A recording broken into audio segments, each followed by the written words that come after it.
El diablo del callejón del aguacate. En el corazón de Coyoacán, donde las calles empedradas parecen conservar la respiración del pasado, existe un callejón que muchos evitan cruzar cuando cae la noche. No es el más largo ni el más oscuro, pero algo en su forma provoca incomodidad.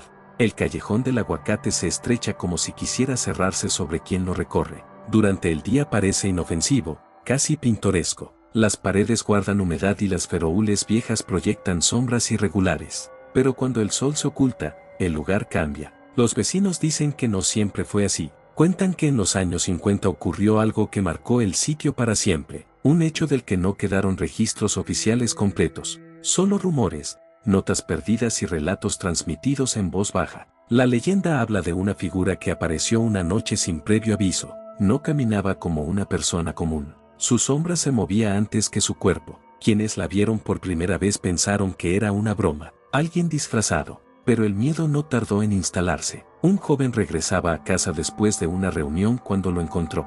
Dijo que el callejón parecía más largo de lo normal. Cada paso resonaba como si alguien más caminara detrás. Al voltear, vio una silueta al fondo, alta, inmóvil, con unos ojos que no reflejaban la luz. El joven corrió y no volvió a pasar por ahí durante años. A los pocos días, otros comenzaron a contar experiencias similares, no iguales, pero cercanas. Sensaciones de ser observados, un frío repentino aún en verano, y un olor extraño que no lograban identificar. Los adultos decían que eran nervios. Los niños, en cambio, se negaban a cruzar el callejón solos. En una vecindad cercana, una anciana afirmó haber escuchado pasos pesados cada madrugada, siempre a la misma hora, siempre deteniéndose frente a su ventana. Nunca vio a nadie, pero sentía la presencia con una claridad inquietante. El nombre empezó a surgir casi por accidente. Alguien dijo que eso no era una persona, que tenía algo antiguo, algo incorrecto,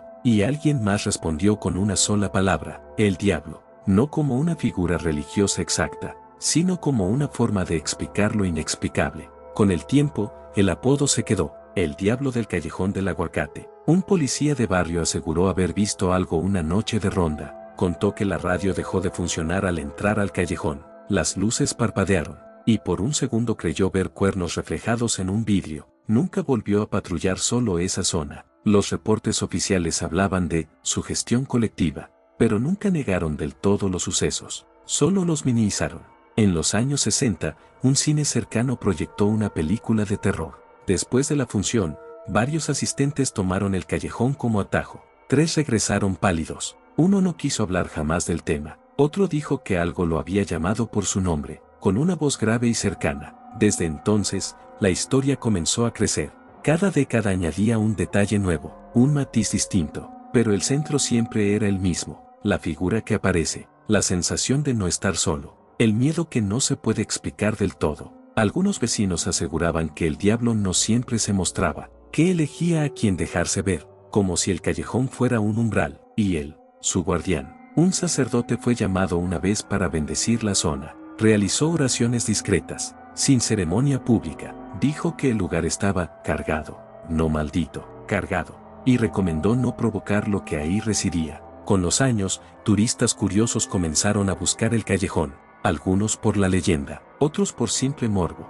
Durante el día se tomaban fotos y reían, pero ninguno se quedaba cuando oscurecía. Algo en el ambiente cambiaba demasiado rápido. Un escritor local intentó documentar la historia. Pasó varias noches ahí. La tercera, abandonó el proyecto. Dijo que escuchó respiraciones que no eran suyas, y pasos que no dejaban huella. El callejón del aguacate siguió ahí, imperturbable, esperando, como si supiera que el tiempo jugaba a su favor, porque mientras más años pasaban, más personas tenían algo que contar, y cada relato reforzaba la misma idea: que el diablo no se fue, que nunca se fue, y que lo peor no era verlo, sino sentir que te observa cuando ya estás lejos. Así comenzó una de las leyendas más persistentes de la Ciudad de México, y apenas era el inicio. Con el paso de los años, el callejón dejó de ser solo un atajo y se convirtió en un punto de referencia incómodo. Los vecinos aprendieron a rodearlo sin pensarlo demasiado. Era una decisión automática, un desvío pequeño que evitaba una sensación difícil de explicar. En los 70, un grupo de estudiantes de la UNAM decidió investigar la leyenda, no como creyentes, sino como escépticos. Llevaron grabadoras, cámaras fotográficas y libretas. La primera noche no ocurrió nada, la segunda, tampoco, pero en la tercera, el ambiente cambió. El aire se volvió denso. Las grabadoras registraron un sonido grave, casi imperceptible, como un murmullo continuo. No lograron identificar su origen. Al revisar las fotos, encontraron una sombra extra. Ninguno recordaba haber visto a nadie más. Uno de los estudiantes dejó el proyecto. Dijo que comenzó a soñar con el callejón. Siempre el mismo sueño. Caminaba sin avanzar. Y al final, algo respiraba detrás de él. En los 80, la historia volvió a circular con fuerza. Programas de radio nocturnos hablaban del diablo del callejón del aguacate. Recibían llamadas de oyentes contando experiencias propias. Algunos afirmaban haber visto una figura alta, otros solo sentían un miedo paralizante. Un locutor comentó que cada vez que mencionaba el callejón, la señal fallaba por segundos. Lo tomó como coincidencia, hasta que dejó de serlo. Un vendedor ambulante que trabajaba cerca aseguró que al caer la noche, nadie se detenía ahí, ni siquiera los perros. Decía que los animales se inquietaban al pasar frente al callejón, jalaban la correa, se negaban a avanzar, como si algo invisible les bloqueara el paso. En una ocasión, un niño se perdió brevemente en la zona. Apareció llorando al otro extremo del callejón. Dijo que alguien grande y oscuro lo había acompañado. No lo tocó, solo caminó a su lado. Cuando los adultos preguntaron más, el niño dejó de hablar. No volvió a cruzar por ahí. Un vecino contó que una noche vio al diablo reflejado en un charco. No levantó la vista. Sintió que no debía hacerlo. Siguió caminando con el corazón acelerado. Al llegar a casa, encontró marcas extrañas en la puerta. Prefirió no describirlas. Solo dijo que no parecían humanas. La figura comenzó a asociarse con decisiones. Gente que cruzaba el callejón decía haber sentido impulsos repentinos, cambios de ánimo, recuerdos que no eran suyos, como si el lugar removiera algo interno. Un psicólogo que vivía en la zona hablaba de sugestión, pero admitía que el fenómeno era inusual. Demasiadas personas con relatos similares, demasiadas coincidencias. En una vecindad cercana, un anciano juraba que el diablo no era maligno, que era una presencia antigua, un vigilante, algo que estaba ahí antes que las casas, antes que las calles, y que solo reaccionaba cuando alguien rompía cierto equilibrio. Nadie entendía bien a qué se refería, pero lo escuchaban con atención. En una fiesta de barrio, alguien bromeó sobre invocar al diablo. Las risas se apagaron rápido. Una feroule se apagó en ese instante. La música se cortó. Nadie volvió a bromear. Con los años, la historia se transmitió como advertencia. No como cuento para asustar niños, sino como regla implícita: no cruzar solo, no detenerse, no mirar atrás. Algunos decían que el diablo se manifestaba solo si sentía miedo, otros, que aparecía ante quienes no creían. Esa contradicción mantenía viva la leyenda, porque nadie sabía exactamente cómo evitarlo. Un fotógrafo urbano intentó capturar el ambiente del callejón de noche. La cámara se descargó por completo en minutos. Las fotos que logró salvar estaban distorsionadas, como si algo se moviera demasiado rápido, o demasiado lento. El callejón del aguacate seguía siendo el mismo, pero no lo era. Cada paso parecía cargado de historias, de silencios, de miradas que no se podían confirmar. Y el diablo, con nombre o sin él, seguía siendo parte del lugar, no como un personaje visible siempre, sino como una certeza incómoda, como la sensación de que algo te acompaña, aunque no puedas verlo. Y todavía quedaba mucho por contar.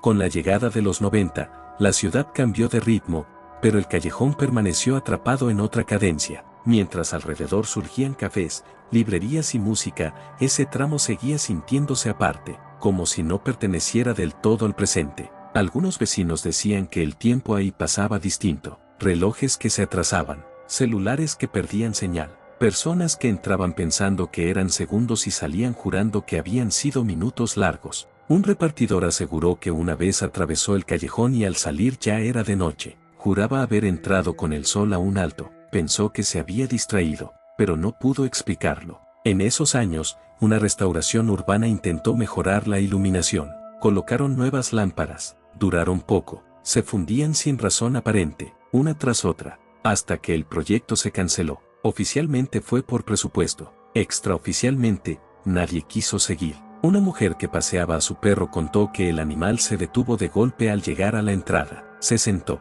miró al fondo del callejón y comenzó a gemir. No había nadie visible. Ella sintió un peso en los hombros. Dio la vuelta sin pensarlo. Esa noche soñó con pasos que la seguían. siempre a la misma distancia. En una tienda cercana, el dueño decía que el ambiente se sentía distinto después de las 10. Las ventas bajaban, la gente se iba rápido, él cerraba antes de lo habitual. Decía que no era miedo, era una intuición insistente. Un estudiante de arquitectura analizó el callejón por curiosidad. Notó que su inclinación y proporciones generaban una acústica extraña. Los sonidos rebotaban de forma irregular. Eso podía explicar algunas cosas, pero no todas, porque la sensación iba más allá del oído. En 1997, un joven músico aseguró haber escuchado risas graves mientras practicaba de noche. Pensó que alguien se burlaba. Salió a confrontar. No había nadie, solo el eco tardío de algo que no sonaba humano. Guardó el instrumento y se fue. Nunca volvió a tocar ahí. Se empezó a decir que el diablo no aparecía completo, que solo dejaba fragmentos, una sombra sin cuerpo, una voz sin boca, una presencia sin forma, y que eso era lo que más inquietaba, porque la mente intentaba completar lo que faltaba. Un grupo de vecinos organizó una junta para hablar del tema. No querían alarmar, solo entender. Al final, nadie propuso soluciones, solo acuerdos silenciosos. Evitar el callejón de noche, acompañar a los niños, no fomentar historias. Pero las historias no se detienen cuando se les ignora. Un guardia de seguridad nocturno relató que vio una figura parada bajo una ferohule apagada. No podía distinguir rasgos, solo una silueta demasiado alta. Cuando parpadeó, la figura ya no estaba, pero el frío permaneció. En los 2000, el callejón comenzó a aparecer en blogs y foros.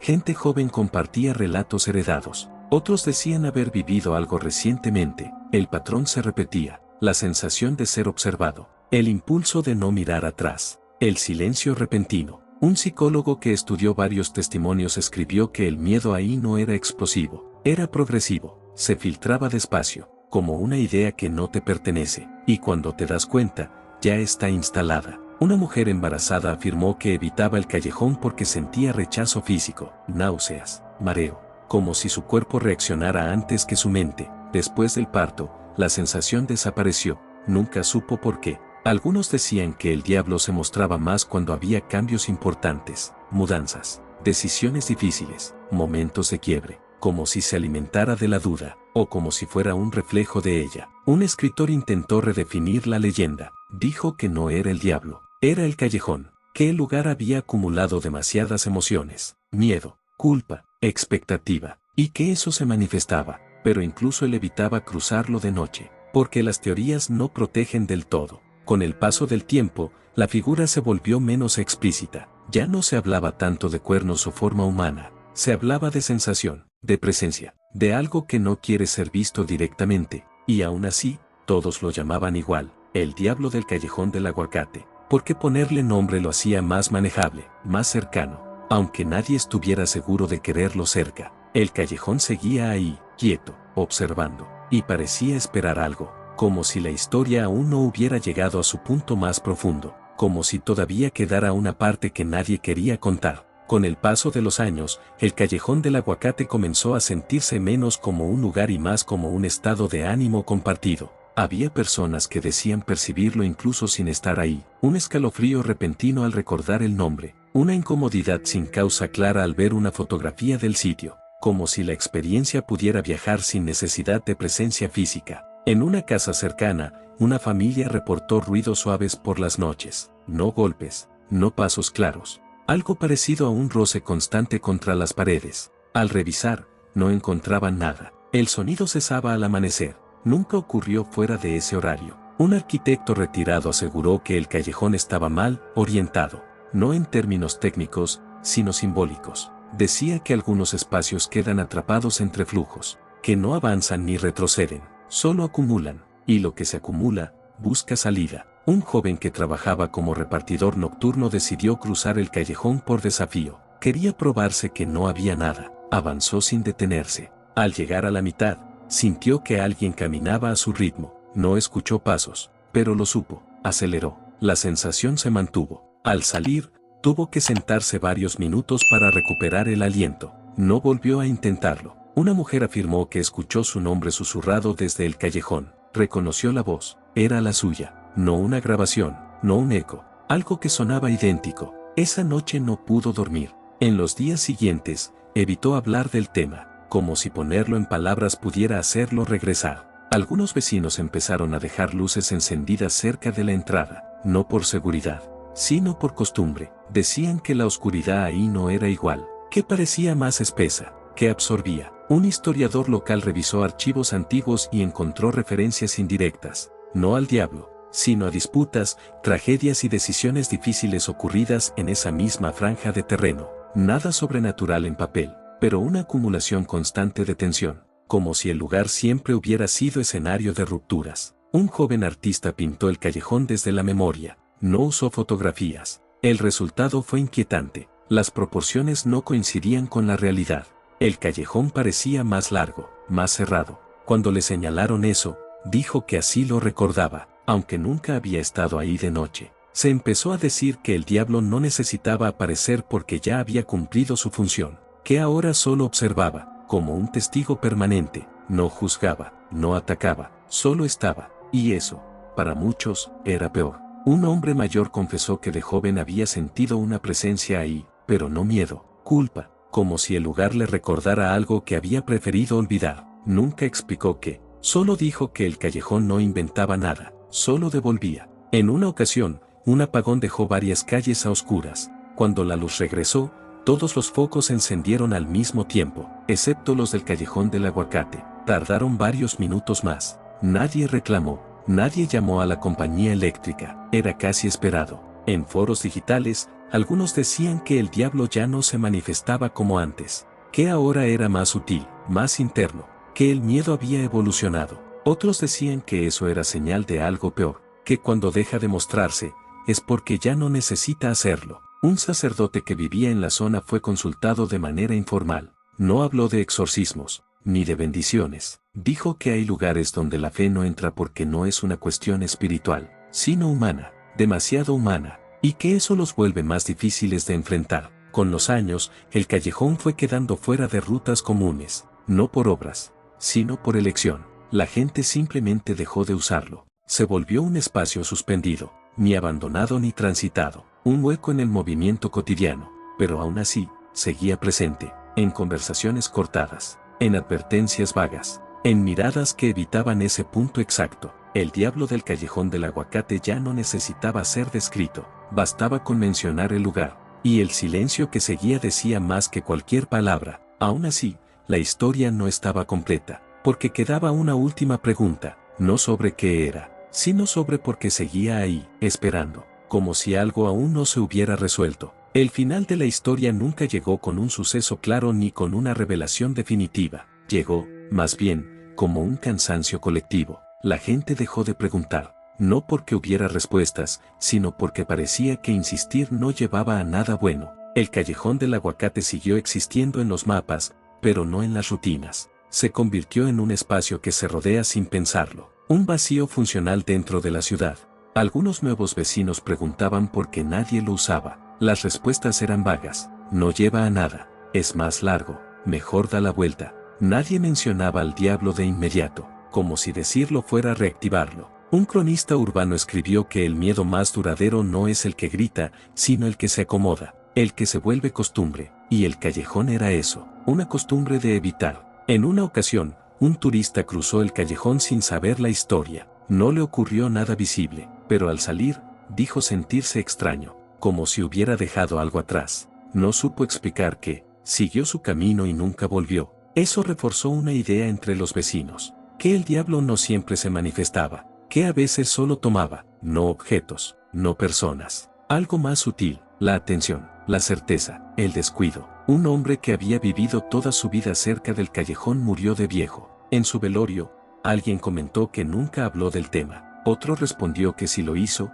una vez. Dijo que el diablo no estaba ahí para asustar, estaba ahí para recordar. Recordar que la ciudad también guarda cosas que no se resuelven, que no se limpian con el tiempo, que no se explican con lógica. Con el paso de los años, el nombre comenzó a diluirse. Las nuevas generaciones hablaban del callejón como un lugar raro, incómodo, nada más. Pero bastaba que alguien mayor escuchara el nombre completo para que bajara la voz, para que mirara alrededor. Por si acaso, un día, una obra de mantenimiento tapó parcialmente la entrada. No fue clausura, solo una reja temporal. La gente pensó que era el fin del lugar, pero la reja se abrió semanas después, sin anuncio, sin explicación, como si el callejón se negara a cerrarse del todo. Hoy, el diablo del callejón del aguacate no aparece en fotos claras, no protagoniza videos virales, no da sustos espectaculares. Su presencia es otra, es la duda persistente, la incomodidad que no se va, la sensación de que algunos lugares observan tanto como son observados. El callejón sigue ahí, callado, estrecho, esperando a quien no sabe la historia, y quizá ese sea su último truco, no mostrarse a quien cree, sino a quien no espera nada, porque hay leyendas que no necesitan final, solo continuidad, y mientras exista alguien que baje la voz al pasar por ahí, el diablo seguirá presente, no como figura, sino como recuerdo vivo, encajado entre muros viejos, respirando al ritmo de la ciudad, sin irse, sin rebelarse, simplemente, estando. Si llegaste hasta acá, suscríbete a mi canal, y dale like a mis videos, y comparte los videos que más te gusten, activa la campanita, para que YouTube te avise cada vez que suba un nuevo video, y hasta pronto.